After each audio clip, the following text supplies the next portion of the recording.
지난 시간까지 초점에 대한 기본적인 사항들을 알아봤고요. 이 초점하면 나올 수 있는 사진가 중에 월리엄 크라인이라는 사진가를 알아보겠습니다. 월리엄 크라인. 우리가 다른 시간에서 로버트 프랭크라는 로버트 프랭크의 미국인이라는 사진을 알아봤죠. 미국인. 그래서 사진의 독자적인 영상 언어로서 앙리 까르띠에 브레싱이 구축해 놓은 그런 기본적인 사진적인 구도를 파괴하고 사진적 구도, 그러니까 회화적인 구도를 답습한 그런 구도 자체를 깨고 사진만의 독자적인 프레임을 형성하게 했던 사진가로 이렇게 로버트 프랭크라는 사진가를 우리가 알아봤습니다. 같은 시대에 활동했던 로버트 프랭크는 유럽 사람이라고 그랬어요. 근데 동시대에 활동했던 또 한 사람의 미국 사진가가 이 월리엄 크라인이라는 사진가가 있습니다. 월리엄 크라인. 그러니까 로버트 프랭크가 1955년도에 미국인이라는 거를 발표했는지 하여튼 그런데 월리엄 크라인은 1956년, 그러니까 한 1, 2년 차로 그 발표 시기가 조금 틀리지만 이 사람도 마찬가지예요. 앙리 까르띠에 브레송 같은 사람은 굉장히 객관적인 시각이죠. 그러니까 다큐멘터리의 기본적인 원칙, 그러니까 참여자가 아닌 방관자라고 그랬습니다. 제가 객관적인 상황에서 이렇게 바라다보는 그런 시선이었다라고 그러면, 로버트 프랭크나 월리엄 크라인은 주관적인 다큐멘터리입니다. 그러니까 우리가 쉽게 얘기하면 편파 보도라는 얘기가 있지 않습니까? 내 생각 가지고, 그러니까 일반적인 대중적인 생각이나 여론에서 벗어나서 그러니까 자기가 본 부분만 이렇게 부각시키는 그런 형태들의 사진들인데요. 그런 작업들을 우리가 편파 보도라고 하는데, 실질적으로 따지면 로버트 프랭크나 월리엄 크라인의 작업이 그런 편파적인 시각이다라고도 볼 수가 있어요. 그렇지 않은데 그런 것처럼 몰고 가는 거거든요. 그러니까 굉장히 주관성이 강한 그런 다큐멘터리인데, 유난히 로버트 프랭크도 그렇지만 월리엄 크라인은 훨씬 더 주관성이 강하게, 자기 생각이 강하게 들어간 그런 사진으로도 유명한 사진가가 이 월리엄 크라인인데, 월리엄 크라인은 원래 패션 사진가였어요. 패션 사진가고 미술학도고 뭐 다양한 또 영화도 만들고, 그러니까 영화가, 우리가 사진이라는 게 그림을 바탕으로 해서 나왔다고 그랬지 않습니까? 회화를. 그러면 영화는 사진을 기반으로 해서 나왔어요. 뭐 옛날 분들은 기억나실지 몰라도 이걸 활동사진이라고 그랬거든요. 옛날 어른들은 활동사진, 영화를 움직이는 사진. 그러니까 영화 자체도 한 카트 한 카트 프레임별로 찍는 건데, 이걸 우리 사람들의 그런 착시 현상을 이용한 거잖아요. 그래서 이거를 일정한 속도로 돌려주면 움직이는 것처럼 보여주는 게 영화거든요. 영화. 이 영화를 최초로 시도했다라고 볼 수 있는 게 에드워드 마이브리치라는 사진가가 있습니다. 에드워드 마이브리치.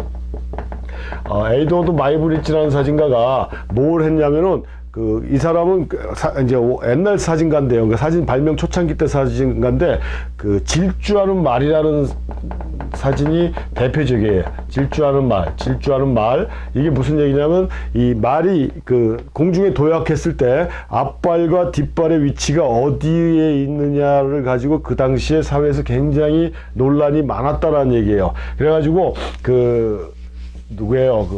사실주의 화가 중에 대부가 있는데, 또 갑자기 이름이 생각이 안 나는데, 이 사실주의 화가의 대부가, 나는 보이지 않는 천사는 그리지 않는다. 만약에 나보고 천사를 그리라고 그러면 나는 우리 아버지를 그리겠다 할 정도로 사실만 그렸다라고 강조했던 그런 화가가 있습니다. 그 사람이 그린 질주하는 말이라는 요 타이틀의 그림이, 말이 공중에 도약했을 때 앞발과 뒷발이 앞뒤로 이렇게 벌어졌거든요. 근데 당시에는 뭐 슬로우 모션도 없고 스탑 모션으로 잡을 수 있는 기계 장치도 없고, 그래서 그냥 그런가 보다 하고 당연히, 왜냐면 보이지 않는 천사는 그리지 않는다라고 했던 그런 사람이 이렇게 그려놨으니까 이게 당연히 사실인가 보다 했는데, 눈썰미가 있는 사람들 있잖아요. 아닌 것 같거든요. 아닌 것 같아서 이거 가지고 굉장히 논란이 많았는데, 그걸 확인해 달라고 에드워드 마이브리치가 있는데, 이 당시에 에드워드 마이브리치는 이렇게 동작을 연구하는 그런 작업들을 사진을 통해서 많이 했었어요. 연속 촬영을 통해 가지고 동작을 연구하는 그런 사진을 많이 했었는데, 그래서 당대 그쪽 부분의 최고라고 해갖고 이 사람한테 그 작업에 의뢰가 들어가요. 그래서 이 사람이 지금같이 뭐 인공 후레쉬가 있는 것도 아니고 소형 카메라가 발달된 것도 아니고 뭐 연속 촬영을 할 수 있는 기능이 있는 카메라도 아니고 해서 경마장에다가 이렇게 카메라를 사진을 한 장씩 찍는 거니까 이렇게 카메라를 12대를 설치합니다. 12대. 그래갖고 얇은 선을 연결하고요. 이쪽에다가 그 인공 후레쉬, 그러니까 요즘으로 얘기하면 인공 광원을 만들어서 말이 탁 치고 지나갈 때마다 이게 터지게 이렇게 해가지고 12대를 설치해서 사진을 찍어요. 찍어갖고 사진을 보니까 말이 공중에 도약할 때 앞발과 뒷발은 가운데로 모이더라라는 사실을 확인해 냅니다. 그래서 이거를 그 시사회에서 이렇게 보여줘야 되는데 사진만 낱장으로 보여주려니까 재미가 없잖아요. 그래서 이 사람이 만든 기계인데 주프락시스코프라고 그래서 동물들의 그 동작 연구라는 뜻으로 그걸 갖다가 환등기를 통해서 12장의 그 필름을 돌려주는 거예요. 돌려주니까 이 말이 뛰는 것처럼 보이지 않습니까? 그래서 이게 영사기의 시초가 되거든요. 그러니까 어떤 면에서 에드워드 마일즈 브릿지가 영화의 시초라고 이렇게 볼 수가 있는데, 아무튼 이런 면에서 이 사진하시는 분들이 영화 쪽으로 많이 관심을 갖고 있는 사람들도 많아요. 지난번에 배웠던 로버트 프랭크도 말년에 가서는 다큐멘터리 영화 쪽으로 했고, 이 월리엄 크라인도 그런 형태의 그 영화도 많이 만들었던 그런 사람이고,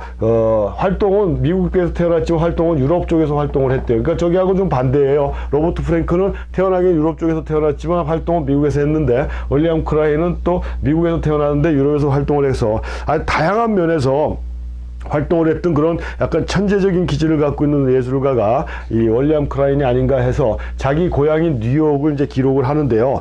1956년에 뉴욕, 그 다음에 1959년에 로마 해가지고 대도시들을 작업을 하는데, 여기서 나오는 그런 사진들이 특히 그 뉴욕 같은 경우는 이 사람 사진에 보면요, 초점 맞은 게 거의 없어요. 노출 맞은 게 거의 없습니다. 막 검고 하얗고 흔들리고 초점 나가고 이런 거예요. 이 사람이 이 사진집을 내고 했던 얘기가, 내 사진의 가장 중요한 요소는 셔터 찬스다 그랬어요. 셔터 찬스. 셔터를 누르기 위해서 누르기 전에 초점 맞추고 노출 맞추려고 하다 보면 내가 원하는 셔터 찬스를 놓칠 수가 있다니까. 내가 원하는 분위기가 가장 중요한 거지, 초점이 중요한 것도 아니고 노출도 중요한 게 아니다 라는 얘기입니다. 그러니까 흔들리는, 이 사람이 표현한 게 현대인들의 공동의식이 붕괴고 기계 부품으로 전락하고, 그러니까 현대인들이 살아가는 바쁜 사회생활을 하면서 잃어버리는 그 인간성 상실 같은 거죠.